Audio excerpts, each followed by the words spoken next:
Iran America Iraq ಯುದ್ಧ ಬಗೆಹರಿಯುವ ಸಾಧ್ಯತೆ ಕಾಣ್ತಾ ಇಲ್ಲ. ಈ ಯುದ್ಧದ ಪರಿಣಾಮದಿಂದ ಅನೇಕ ದೇಶಗಳು ತತ್ತರಿಸಿ ಹೋಗಿದೆ. ಯುದ್ಧದ ಬಿಸಿ ಭಾರತಕ್ಕೂ ಕೂಡ ತಟ್ಟಿದ್ದು ಹೋಟೆಲ್ ಮಾಲೀಕರಿಗೆ ಗ್ಯಾಸ್ ಸಿಲಿಂಡರ್ಗಳು ಸಿಗದೆ ಇರುವಂತ ಸಮಸ್ಯೆಗೆ ಕಾರಣವಾಗಿದೆ. ಇವೆಲ್ಲ ತೊಂದರೆಗಳ ನಡುವೆಯೂ ಸಾಮಾಜಿಕ ಜಾಲತಾಣಗಳಲ್ಲಿ ಸುಳ್ಳು ಸುದ್ದಿಯನ್ನ ಹಂಚುವ ಮೂಲಕ ಜನರನ್ನ ದಾರಿ ತಪ್ಪಿಸೋ ಕೆಲಸಕ್ಕೆ ಅನೇಕರು ಮುಂದಾಗಿದ್ದಾರೆ. ಬರೇ ವ್ಯೂಸ್ ಲೈಕ್ ಗಳಿಗೋಸ್ಕರ ಸುಳ್ಳು ಸುದ್ದಿಯನ್ನ ಹಬ್ಬಿಸುವುದು, ಈ ಮೂಲಕ ಜನರ ಹಾದಿ ತಪ್ಪಿಸೋ ಕೆಲಸ ಎಲ್ಲೆಡೆ ನಡೀತಾ ಇದೆ. ಇಂದಿನ ಈ ವಿಡಿಯೋದಲ್ಲಿ ನಾವು ಯುದ್ಧದ ಈ ಸಂದರ್ಭದಲ್ಲಿ ಸಾಮಾಜಿಕ ಜಾಲತಾಣಗಳಲ್ಲಿ ಹರಿದಾಡುತ್ತಿರುವಂತಹ ಒಂದಿಷ್ಟು ಸುಳ್ಳು ಹಾಗೂ ಸತ್ಯದ ವಿಚಾರವಾಗಿ ಫ್ಯಾಕ್ಟ್ ಚೆಕ್ ಅನ್ನ ನಿಮ್ಮ ಮುಂದೆ ಇಡ್ಲಿಕ್ಕಿದ್ದೇವೆ. ನೀವಿನ್ನು ನಮ್ಮ ಚಾನೆಲ್ ಅನ್ನ ಸಬ್ಸ್ಕ್ರೈಬ್ ಆಗದಿದ್ದಲ್ಲಿ ಸಬ್ಸ್ಕ್ರೈಬ್ ಆಗಿ, ಹಾಗೆ ಬೆಲ್ ಐಕನ್ ಕ್ಲಿಕ್ ಮಾಡೋ ಮೂಲಕ ನೋಟಿಫಿಕೇಶನ್ ಅನ್ನ ಪಡೆಯಿರಿ.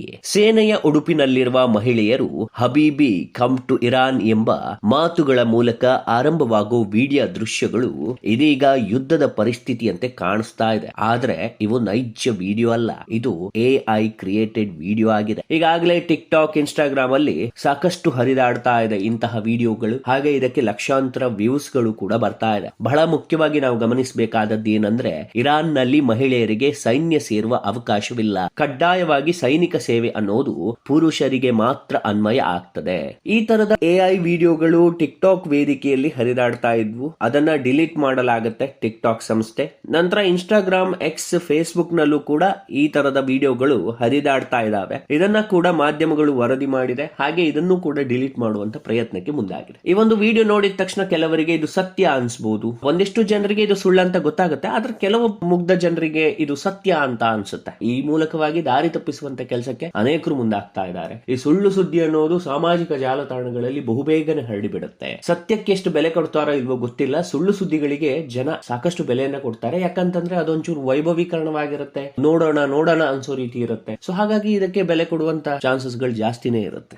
ಇನ್ನು ಅಮೆರಿಕ ಮೂಲದ one America news network channel ನಲ್ಲಿ ಅಮೆರಿಕ ಸೇನೆಯ ಮಾಜಿ ಕರ್ನಲ್ ಒಬ್ರು ಮಾತಾಡ್ತಾ ಹೇಳ್ತಾರೆ, ಇರಾನ್ ವಿರುದ್ಧದ ದಾಳಿಗೆ ಅಮೆರಿಕ ಭಾರತದ ನೌಕಾ ಸೇನೆಯನ್ನ ಬಳಸ್ಕೊಳ್ತಾ ಇದೆ ಅನ್ನುವಂತ ಹೇಳಿಕೆಯನ್ನ ನೀಡ್ತಾರೆ. ಇದೀಗ ಇದು ಸಾಮಾಜಿಕ ಜಾಲತಾಣಗಳಲ್ಲಿ ಈಗಾಗಲೇ ವೈರಲ್ ಆಗ್ತಾ ಇದೆ. ಹಾಗೆ ಇದಕ್ಕೆ ವ್ಯಾಪಕ ಖಂಡನೆ ಕೂಡ ವ್ಯಕ್ತವಾಗಿದೆ. ಯಾಕಂತಂದ್ರೆ ಈ ಕುರಿತು ಸ್ಪಷ್ಟನೆ ನೀಡಿರುವಂತಹ press information bureau fact check ಏನಿದೆ, ಇದು ಹೇಳೋ ಪ್ರಕಾರ ಇರಾನ್ ಮೇಲೆ ದಾಳಿ ನಡೆಸಲು ಭಾರತದ ನೌಕಾ ನೆಲೆಗಳನ್ನ ಅಮೆರಿಕ ಬಳಸ್ಕೊಳ್ತಾ ಇದೆ ಅಂತ ಹೇಳಿರುವಂತಹ ಹೇಳಿಕೆ ಶುದ್ಧ ಸುಳ್ಳು ಅನ್ನುವಂತಹ ಸ್ಪಷ್ಟನೆಯನ್ನ ಭಾರತದ ಪ್ರೆಸ್ ಇನ್ಫಾರ್ಮೇಶನ್ ಬ್ಯೂರೋ ಸ್ಪಷ್ಟನೆಯನ್ನ ನೀಡಿದೆ. ಇದೊಂದು ಸುಳ್ಳು ಸುದ್ದಿ, ಇದನ್ನ ಯಾರು ನಂಬೇಡಿ. ಇಂತಹ ಸುಳ್ಳು ಸುದ್ದಿಗಳು ನಿಮಗೆಲ್ಲಾದ್ರೂ ತಲುಪಿದ್ರೆ ಅದನ್ನ ನಮಗ್ ಕಳಿಸೋ ಪ್ರಯತ್ನವನ್ನ ಮಾಡಿ. ಯಾಕಂತಂದ್ರೆ ಜನರನ್ನ ಹಾದಿ ತಪ್ಪಿಸೋ ಕೆಲಸಕ್ಕೆ ಮುಂದಾಗ್ತಾರೆ ಕೆಲವರು. ಅಂತವ್ರ ವಿರುದ್ಧ ಕಠಿಣ ಕ್ರಮವನ್ನು ಕೂಡ ಕೈಗೊಳ್ಳಬೇಕು. ಯಾಕಂತಂದ್ರೆ ಈ ಯುದ್ಧದ ಸಮಯದಲ್ಲಿ ಪ್ರತಿಯೊಂದು ವಿಷಯಗಳು ತುಂಬಾ ಸೂಕ್ಷ್ಮವಾಗಿರುತ್ತದೆ.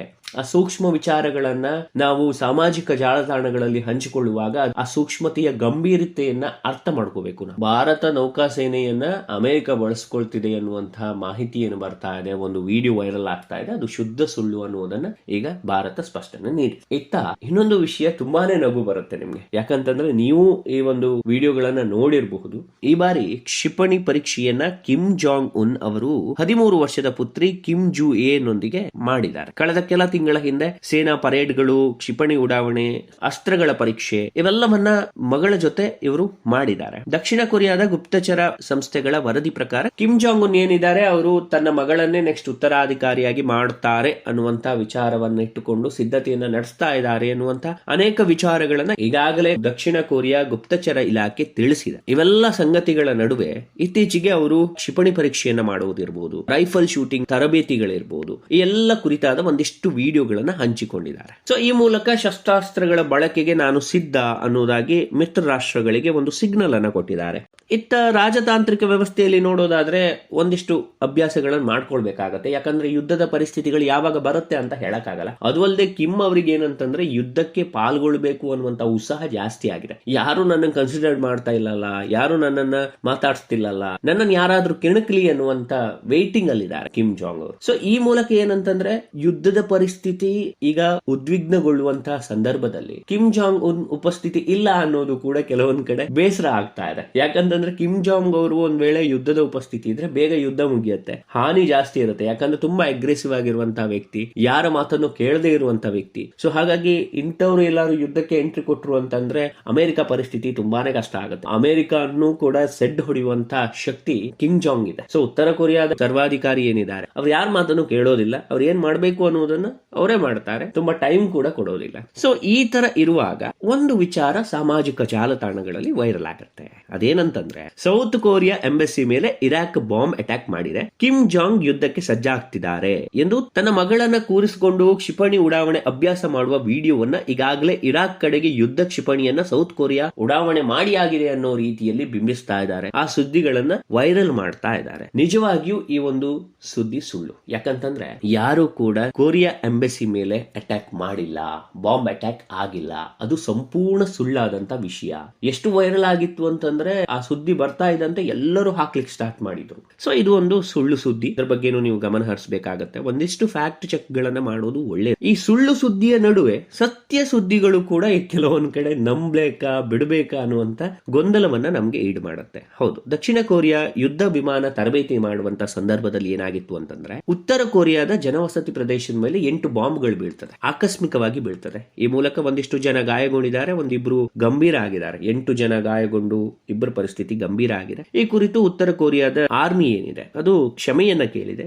ಯಾರು ಒಂದು ಈ ಬಾಂಬ್ ಅಟ್ಯಾಕ್ ಇಂದ ಸಂಕಷ್ಟಕ್ಕೆ ಈಡಾಗಿದ್ದಾರೆ ಅವರಿಗೆ ಪರಿಹಾರವನ್ನ ಕೊಡ್ತೇವೆ, ನಮ್ಮಿಂದ ತಪ್ಪಾಗಿದೆ ಅನ್ನುವಂತ ಕ್ಷಮೆಯನ್ನ ಯಾಚಿಸಿದ್ದಾರೆ. ಈ ಸುದ್ದಿ ಕೂಡ ವೈರಲ್ ಆಗ್ತಾ ಇದೆ. ಇದನ್ನ ನಂಬಬೇಕಾಗತ್ತೆ. ಯಾಕಂತಂದ್ರೆ ಅಧಿಕೃತವಾಗಿ ಕೊರಿಯಾನೇ ಒಪ್ಪಿಕೊಂಡಿದೆ, ಈ ಕುರಿತು ಅಧಿಕೃತವಾಗಿ ಮಾಹಿತಿಯನ್ನು ಕೂಡ ನೀಡಿದೆ. ಇನ್ನು ಇರಾನ್ ದೇಶಕ್ಕೆ ಉತ್ತರ ಕೊರಿಯಾ ತನ್ನ ಅಧಿಕೃತವಾದ ಬೆಂಬಲವನ್ನು ಘೋಷಿಸಿದೆ. ಇರಾನ್ ಪರ ಕಿಮ್ ಜಾಂಗ್ ಉನ್ ಬೆಂಬಲ ನೀಡಿದ್ದು, ಅಮೆರಿಕ ಮತ್ತು ಇಸ್ರೇಲ್ ದೇಶಗಳು ಇರಾನ್ ಮೇಲೆ ನಡೆಯುತ್ತಿರುವ ವಾಗ್ದಾಳಿ ಮತ್ತು ಸಂಘರ್ಷದ ಹಾದಿಯನ್ನ ಉತ್ತರ ಕೊರಿಯಾದ ಸರ್ವಾಧಿಕಾರಿ ಕಿಮ್ ಜಾಂಗ್ ಉನ್ ತೀವ್ರವಾಗಿ ಖಂಡಿಸಿದ್ದಾರೆ. ಅಷ್ಟೇ ಅಲ್ಲದೆ ಸಂಕಷ್ಟದ ಸಮಯದಲ್ಲಿ ನಾವು ಇರಾನ್ ಜೊತೆ ನಿಲ್ತೇವೆ ಅನ್ನೋದಾಗಿ ಹೇಳಿದ್ದಾರೆ. ಅಷ್ಟೇ ಅಲ್ಲದೆ ಇದು ಇರಾನ್ನ ವಿಶ್ವಾಸವನ್ನ ಹೆಚ್ಚಿಸುವಂತ ಕೆಲಸವನ್ನ ಮಾಡಿದೆ. ಒಟ್ಟಾರೆ ಈ ಯುದ್ಧದ ಸಂದರ್ಭದಲ್ಲಿ ಸುಳ್ಳು ಸುದ್ದಿಗಳು ಪ್ರಭಾವ ಹೆಚ್ಚಾಗ್ತಾ ಇರೋ ಹಿನ್ನೆಲೆಯಲ್ಲಿ ಸತ್ಯ ಸುದ್ದಿ ಬಂದರೂ ಕೂಡ ಜನ ನಂಬೋದು ಕಷ್ಟ ಆಗ್ಬಿಟ್ಟಿದೆ. ಸೊ ಹಾಗಾಗಿ ಒಂದೊಮ್ಮೆ ಫ್ಯಾಕ್ಟ್ ಚೆಕ್ ಅನ್ನ ಮಾಡ್ಕೊಳ್ಳಿ. ನಿಮ್ಗೂ ಯಾವ್ದಾದ್ರು ಸುಳ್ಳು ಸುದ್ದಿಗಳನ್ನ ಯಾರಾದ್ರೂ ಕಳಿಸಿದ್ರೆ ಅವರಿಗೆ ಬುದ್ಧಿ ಹೇಳೋ ಕೆಲಸವನ್ನ ಮಾಡಿ. ಹಾಗೆ ಆ ಸುದ್ದಿಗಳನ್ನು ನೀವು ಹಂಚಿಕೊಳ್ಬೇಡಿ. ಯಾಕಂತಂದ್ರೆ ನೀವು ಸುಳ್ಳು ಸುದ್ದಿಗಳನ್ನ ಕೊಡೋದ್ರಿಂದ ಅದು ತುಂಬಾನೇ ಪ್ರಭಾವವನ್ನು ಬೀರುತ್ತೆ ಸಮಾಜದ ಮೇಲೆ. ಯಾವ್ದಾವ್ದೋ ಸುದ್ದಿಗಳನ್ನ ನೀವು ಸಾಮಾಜಿಕ ಜಾಲತಾಣಗಳಲ್ಲಿ ಹಂಚಿಕೊಳ್ತಾ ಹೋದ್ರೆ ನಿಮ್ಗೂ ಕೂಡ ಕಷ್ಟ ಆಗ್ಬೋದು. ಸೊ ಹಾಗಾಗಿ ಈ ವಿಡಿಯೋ ಕುರಿತು ನಿಮ್ಗೆ ಏನ್ ಅನ್ಸುತ್ತೆ ಅನ್ನೋದನ್ನ ಕಮೆಂಟ್ ಮಾಡೋ ಮೂಲಕ ತಿಳಿಸಿ.